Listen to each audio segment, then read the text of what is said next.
kiprah Indonesia di Piala AFF itu kurang lebih sama kayak Belanda di Piala Dunia. Yang bedain ya Belanda mungkin nggak menangnya karena mereka kurang beruntung, tapi mereka udah usaha dengan mati-matian tuh biasanya. Bisa dilihat kan caranya pemain Belanda beda banget dengan di Indonesia. Sedangkan di Indonesia mungkin banyak mafianya kali ya.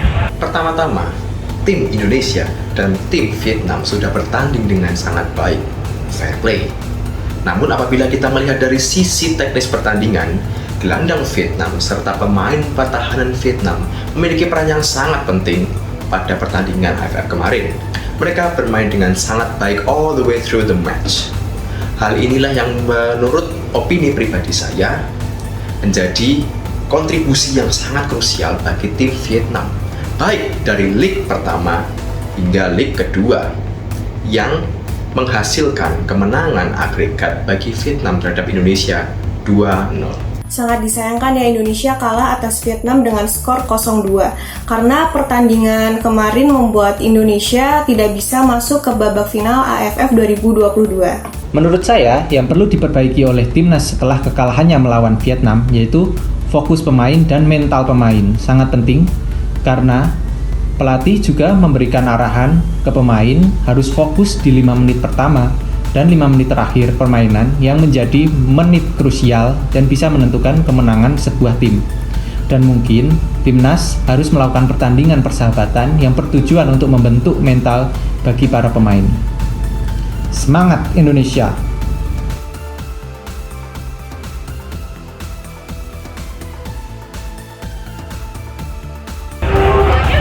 Dan satu lagi, sistem sepak bola di Eropa sana, apalagi di Belanda, itu udah sangat bagus dibandingkan apa yang ada di Indonesia.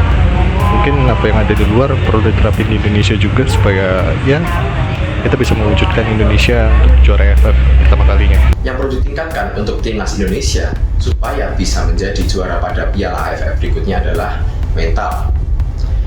Pemain Indonesia harus memiliki keyakinan bahwa mereka akan keluar sebagai pemenang, membentuk kerjasama, koordinasi antar setiap individu pemain, serta kepercayaan diri dapat membentuk tim yang lebih solid. Selain mental, teknis pertandingan juga harus diperhatikan pada awal pertandingan hingga akhir pertandingan. Fokus pada awal pertandingan. Jangan ada kesalahan sedikit pun, karena kesalahan sedikit pada awal pertandingan dapat berakibat fatal pada akhir pertandingan. Sedangkan fokus pada akhir pertandingan dapat menentukan hasil dari pertandingan tersebut atau yang biasa kita sebut dengan finisher. Semangat tim Indonesia! Menurut saya, hal yang harus diperbaiki dari timnas Indonesia adalah mental dan skill para pemainnya, terutama teknik dasar bermain sepak bola seperti passing, crossing, finishing, pertahanan, penguasaan bola, dan memperkuat lini tengahnya. Sebenarnya pertandingan AFF ini jadi ajang pembuktian bagi negara-negara di Asia, khususnya timnas Indonesia yang berlaga melawan Vietnam.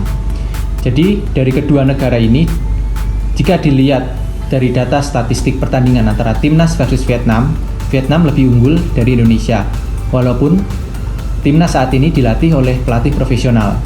Permainan timnas menunjukkan perkembangan yang pesat dan lebih berkembang dari sebelumnya, mulai dari kedisiplinan pemain dari gaya permainannya. Namun, sangat disayangkan, Indonesia mengalami kekalahan tandang melawan Vietnam di babak semifinal. Piala AFF 2022 dengan tajuk AFF Mitsubishi Electric Cup telah berlangsung 3/4 jalan. Bola pertama telah ditendang pada 20 Desember 2022. Talenta terbaik dari 10 timnas sepak bola Asia Tenggara bersaing sengit untuk membawa pulang piala. Sementara Indonesia yang sempat merasakan atmosfer kemenangan terpaksa mandek di babak semifinal lantaran kalah dari Vietnam dengan agregat 2-0. Kemenangan Vietnam ini membawanya pada babak final dan akan bertanding dengan Thailand pada 13 Januari 2023, serta berakhir di babak final leg 2 di 16 Januari 2023.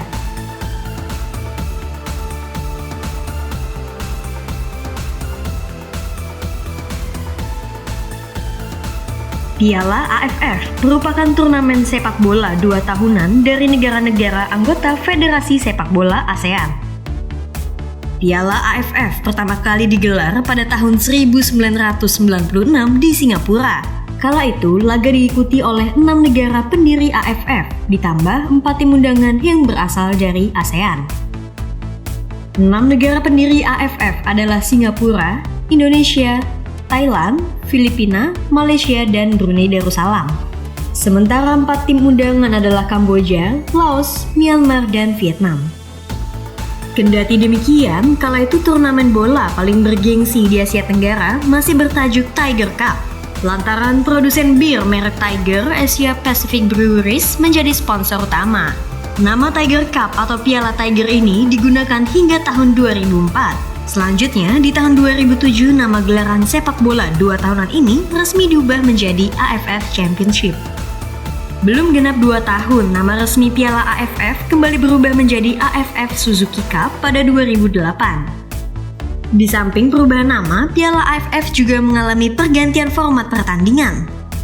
Sejak tahun 1996 hingga 2002, Piala AFF menggunakan format pertandingan round robin dengan final 1 leg di negara tuan rumah.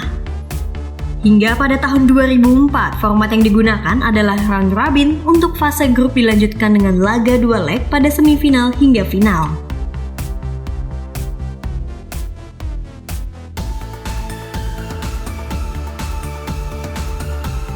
Sejak AFF mulai berkiprah, Indonesia jadi salah satu negara yang langganan menempati posisi runner-up. Indonesia tercatat sudah 6 kali menempati posisi kedua di gelaran sepak bola 2 tahunan ini. Berikut kiprah timnas Indonesia dalam gelaran AFF.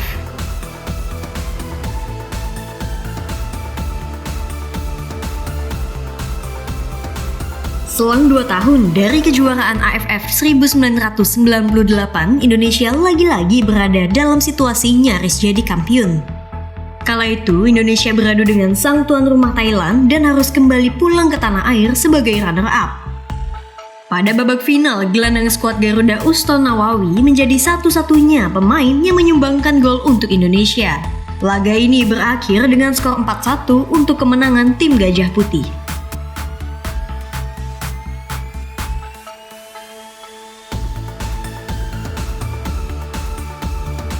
Pada edisi keempat kejuaraan AFF, untuk pertama kalinya putaran final turnamen diselenggarakan di 2 negara, yakni Indonesia dan Singapura. Bambang Pamungkas alias BP jadi pemain yang mencetak gol terbanyak sepanjang turnamen dengan total 8 gol. Sayangnya jumlah gol dari BP tak mampu membawa Indonesia ke posisi puncak. Lagi-lagi Indonesia harus puas berada di posisi runner-up. Final Piala AFF tahun 2002 ini kembali menjadi saksi kekalahan Indonesia atas Thailand dengan skor agregat 6-4.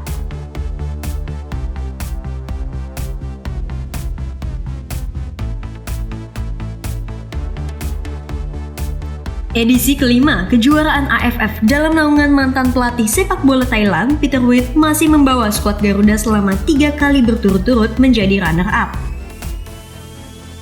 Kala itu, Indonesia kembali ke tanah air sebagai juara 2 dengan kemenangan Singapura dengan skor agregat 5-2. Meski begitu, pemain Indonesia Ilham Jaya Kesuma berhasil menjadi pemain yang mencetak gol terbanyak sepanjang turnamen dengan 7 gol.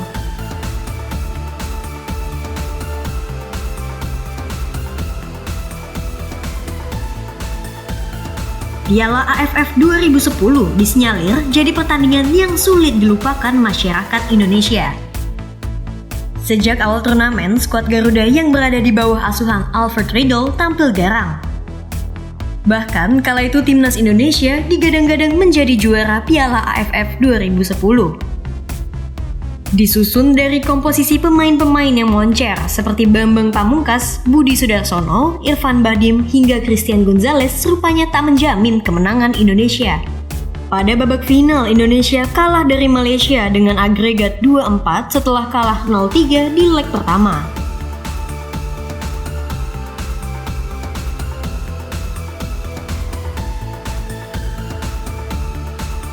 Setelah 2 kali berturut-turut berada di posisi kelima, Indonesia mulai bangkit dan berhasil masuk ke babak final melawan Thailand. Namun serupa hantu lama, Indonesia kembali pulang sebagai runner-up setelah kalah dari Thailand dengan skor agregat 3-2.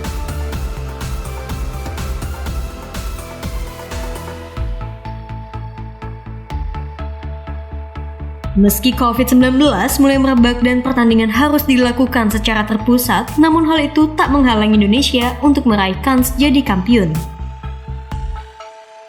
Setelah lolos dari putaran di grup B, Indonesia harus berhadapan kembali dengan timnas negeri Gajah Putih, Thailand. Namun Indonesia tak mampu mengejar ketertinggalannya dan harus menerima kekalahan telak dengan skor agregat 6-2.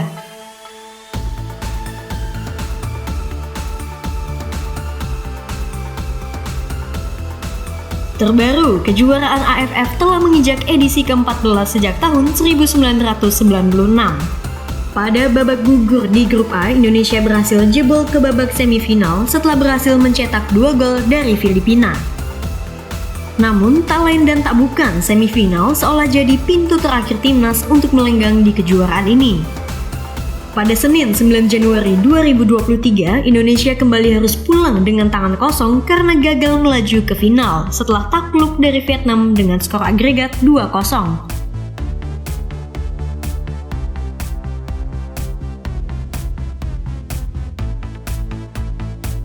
Skuad Garuda yang telah berada di bawah naungan Shin Tae-yong selama 3 tahun harus menerima gelombang kekecewaan dari masyarakat Indonesia.